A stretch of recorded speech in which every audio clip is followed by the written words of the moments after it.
The first time I hit 200 kilos on the squat after a whole bunch of plateauing periods was after I introduced that whole milk and squats methodology. Although I didn't run it exactly to a T, I tried to adopt it to my squat everyday mentality. I was doing 20 rep squat basically every other day. I was pushing 100 kilos, 110, 120, 130. I think 140 I was struggling for a few weeks with it. But during that whole period, I made strength gains and I hit 200 for the first time. The first time I hit 210 kilos was after a whole bunch of leg extensions. There was a busy period where I was doing like 17 days in a row of hitting 200 kilos for one. Never really broke the 200 kilo mark, although I probably had some opportunities. But during one of those days, I ended up doing a heavy leg extension day. And that gave me the confidence, gave me the adaptation, the central nervous system recognition of my quads. And that led me the following day to do what I did with the 210 kilo squat. The 212 kilo and a half squat came after a whole bunch of days, whole bunch of weeks, probably in the range of 3 to 4 weeks of doing Hindu squats, which is essentially an upright squat where you squat and you allow your heels to peel off the ground. Kind of like, same with a slant board type thing. It's just, different version of it. After 3 weeks of that, I ended up hitting 170 kilos, 175, 180 kilo front squat PRs, a whole bunch of those, which also then led to me hitting the 212 kilo and a half kilo squat PR. The reason why I'm telling you all these things is because all of those periods resulted as a result of me consciously, unconsciously, as a side effect, whatever you want to call it, I ended up doing some quad work. Now, this is the trouble with doing all these things. You do all these different exercises with different intentions, and then you get some of these results which you didn't kind of account for. When I was doing Hindu squats, it was purely quads. When I was doing leg extensions, it was, I don't know what I was doing at the time. I would have to go back during that 17-day period. When I was doing the milk and squats program, I had no idea that it was going to lead to what it led to. What confuses this whole conversation about quads is the common denominator, is the fact that I always feel really good when I do posterior chain exercises. This is why I've gravitated this whole year towards RDLs, block pulls, rack pulls, good mornings, 45 hypers, GHD back raises, all of that. I've always gravitated to that because it's always made me feel healthy. It's always made my hips feel good. But what really gets me going is when I hit the quads. So why don't I hit the quads day and night? Well, I don't feel good doing that. Something it gets exacerbated and I start getting hip pain. So what I really need to do is have both in the program. I just need to dose these two methods appropriately.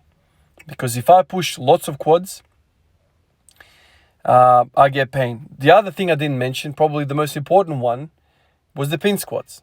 That 17-day period where I was hitting 200 kilos for one every single day, I was doing pin squats every other day, something along those lines. And then I was also doing a few days, I think it was, I'll have to go back to have a look, but I had a few days where I was doing leg extensions. So I was hitting pin squats, heavy ass pin squats, sets of 10, that kind of thing, leading up to depending on the height of the pin, but I worked up to 340 once. Very, very, very, very small range of motion, but it was 340.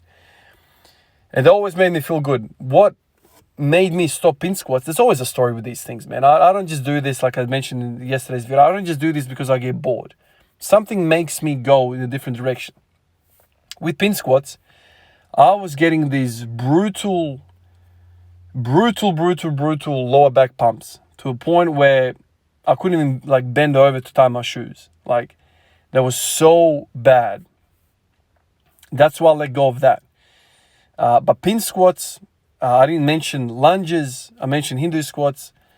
All of these things make me progress when I hit the quads. Now, we're all different.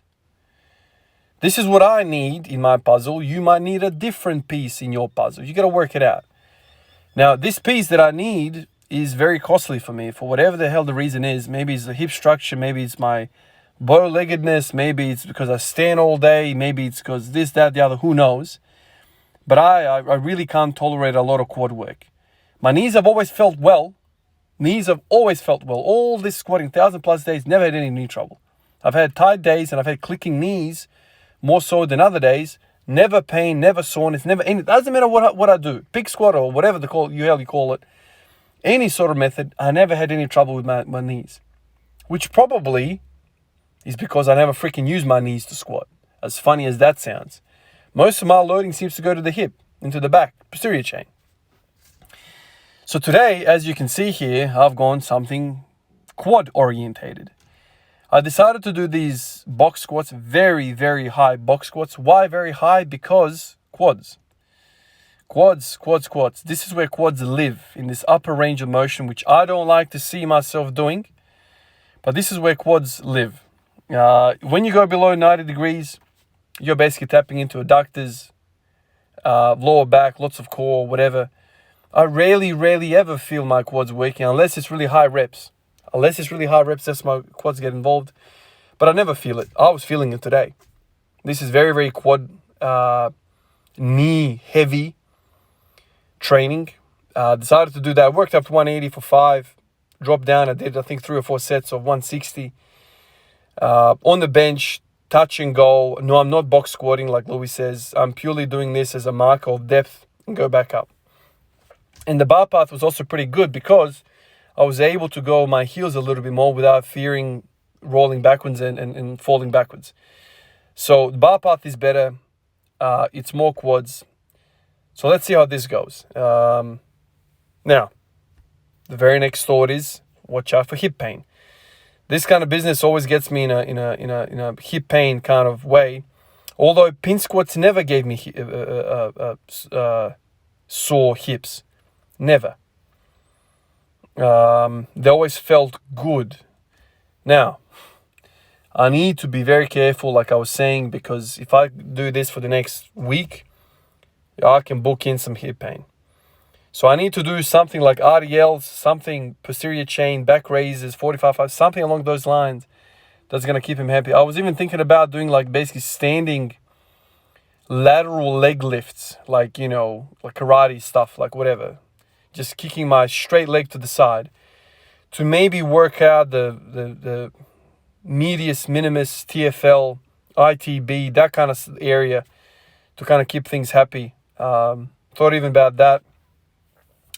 But this is what I'm going to try to do. I'm going to make the assumption now it's my quads, but I'm not going to just completely alienate the quads. I'm going to also work on some sort of posterior chain work. It doesn't have to be heavy. It's just something that's going to address it. So let's see how this goes. I really hope I don't make a video in the next few days where I'm like, I've got hip pain. Because that, I'd rather not progress at all than live in pain. This is how it is. I can't walk around, go to work, and live my life in pain. The height of the hip pain was so bad I could only last like 15 minutes in the car before I would need to pull over and walk around. Something about the seated position would absolutely kill me, especially in these bucket seats. In the Evo, they have your legs, knees very close to each other. It's a bucket seat, right? You can imagine. Man, that absolutely kills me. So I don't want to go there. So let's see if I can find my way through this little period. Lots of quads. Today I did this. Another day might be something else. Maybe pin squats. Who knows? And we'll go from there. And I'll try and keep a hold of my hamstrings to try and fight off the hip pain. Anyway, guys, appreciate all of you guys, and I'll catch you in the next one. Peace out.